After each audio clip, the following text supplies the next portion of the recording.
സ്വയം തൊഴിലിനായി കുടുംബങ്ങൾക്ക് ഓട്ടോറിക്ഷ കൈമാറി നെല്ലിക്കുഴി ഗ്രാമപഞ്ചായത്ത്. ആദ്യഘട്ടമായി കൈമാറിയ 13 ഓട്ടോറിക്ഷകളുടെ താക്കോൽ വിതരണം കോതമംഗലം MLA ആന്റണി ജോൺ നിർവഹിച്ചു. പഞ്ചായത്ത് പ്രസിഡന്റ് PM മജീദിന്റെ അധ്യക്ഷതയിൽ നെല്ലിക്കുഴി ഗ്രാമപഞ്ചായത്ത് ഓഫീസ് അങ്കണത്തിൽ വെച്ചാണ് സ്വയം തൊഴിലിനായി 13 കുടുംബങ്ങൾക്ക് ഓട്ടോറിക്ഷ കൈമാറിയത്. MLA ആന്റണി ജോൺ ആദ്യഘട്ടമായി നൽകിയ ഓട്ടോറിക്ഷകളുടെ താക്കോൽ വിതരണം നിർവഹിച്ചു. ജീവിക്കുന്ന നിങ്ങളെല്ലാവരും ആഗ്രഹിച്ചിരുന്ന ഒരു കാര്യത്തിൻ്റെ പൂർത്തീകരണത്തിലേക്ക് നമ്മൾ എത്തുകയാണ്. കേരളത്തിൽ അർഹരായ മുഴുവൻ ആളുകളെയും ഭൂമിക്ക് ഉടമകളാക്കുക എന്ന ഇടതുപക്ഷ ജനാധിപത്യ മുന്നണി ഗവൺമെൻറ്റിൻ്റെ പ്രഖ്യാപിത ലക്ഷ്യം അത് പ്രാവർത്തികമാക്കുന്നതിന് വേണ്ടിയിട്ടുള്ള ഒരു ഇടപെടലാണ്, അതിൻ്റെ തുടക്കമാണ് നമ്മളിന്നിവിടെ കുറിക്കുന്നത്.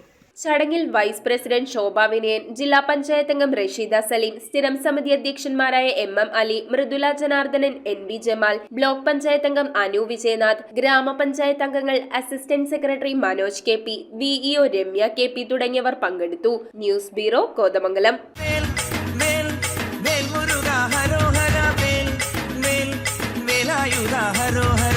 മധ്യ കേരളത്തിലെ അത്യപൂർവ ബാലസുബ്രഹ്മണ്യ സ്വാമി ക്ഷേത്രമായ പെരുമ്പാവൂർ രായമംഗലം കൂട്ടുമഠം ശ്രീ ബാലസുബ്രഹ്മണ്യ സ്വാമി ക്ഷേത്രത്തിൽ തിരുവാതിര തൈപ്പൂയ മഹോത്സവം 2024 ജനുവരി 19 മുതൽ 26 വരെ.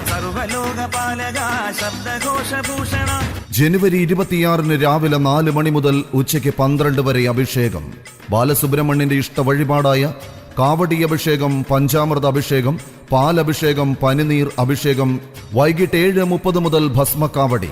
അർദ്ധരാത്രിയിൽ ബാലസുബ്രഹ്മണ്യ സ്വാമിക്ക് വർഷത്തിലൊരിക്കൽ മാത്രം നടക്കുന്ന ഭസ്മാഭിഷേകം ഇതിന്റെ ഭാഗമായി നടക്കുന്നു. വഴിപാടുകൾ മുൻകൂട്ടി ബുക്ക് ചെയ്യുവാൻ 9656105158 എന്ന നമ്പറിൽ ബന്ധപ്പെടുക.